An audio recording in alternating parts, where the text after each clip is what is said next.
आज महानगरपालिकेच्या आयुक्तांकडे आम्ही आमच्या पक्षाचा गटनेता फारुख तोंडीवाले जो आम्ही नगरसेवकाकडून निवडला होता आणि पक्षाचं काम करत असताना, राजकारण काम करत असताना आपल्या पक्षाच्या कुणीतरी एका कार्यकर्त्यावर विश्वास टाकायचा असतो. त्या पद्धतीनं सगळ्यांनी चर्चा करून एक सुशिक्षित शिकलेला, स्वतःला वकील म्हणवणारा अशा फारुख तोंडीवाल्याला आम्ही गटनेता म्हणून निवडलं. पण एखाद्या ग्राउंडर व्यक्तीसारखा, इलिटरेट माणसासारखं त्यांचं वर्तन राहिलं. त्याने की गटनेता म्हणजे काय हा स्वयंभू नसतो. आमच्या घटनेतच आम्ही जी घटना तयार केलेली आहे गटनेता बनवताना, त्यामध्ये स्पष्ट उल्लेख केलेला आहे की जिल्हाध्यक्षाचा आदेशाचं पालन करायचं काम हे गटनेत्याचं असतं.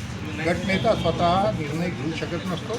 त्या पद्धतीनं आम्ही आमचा सगळ्यांचा विचार विनिमय करून आम्ही पक्षातर्फे आम्ही कॉपसाठी स्वीकृत सदस्यासाठी अब्दुल अजीज यांचं नाव निश्चित केलं. त्या पद्धतीनं आम्ही आयुक्तालाही पत्र दिलं. त्याची एक कॉपी अधिकृत जो निवड केली ती त्याच्यावर फॉर्मवर त्यांनी सही करायला पाहिजे ती न करता त्यांनी काही प्रलोभनाच्या आधारे काही पैशाची देवाणघेवाण करून स्वतःला विकलं आणि पक्ष विकण्याचा प्रयत्न केला.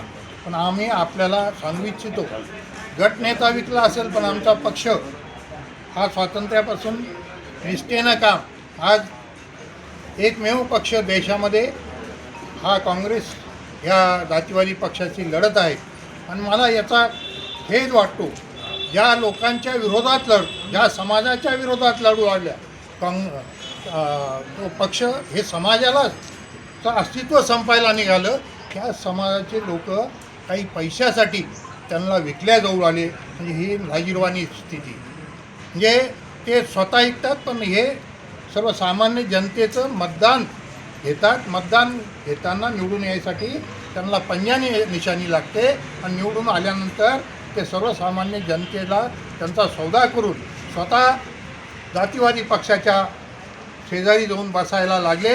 तर ह्या देशाचं कसं होईल याचा विचार आज करण्याची पाळी आली. म्हणून आम्ही जिल्हा काँग्रेस पक्षाचा अध्यक्ष आहे नात्यानं ह्या गटनेत्यावर आम्ही कठोर कारवाई करणार आहोत. आता आम्ही माझ्या जिल्हा काँग्रेस कमिटीतर्फे मी या प्रक्रियेवर ऑब्जेक्शन घेतलेलं आहे. हा जो फॉर्म जो आलेला आहे काँग्रेसचा, ज्या गटनेत्यानं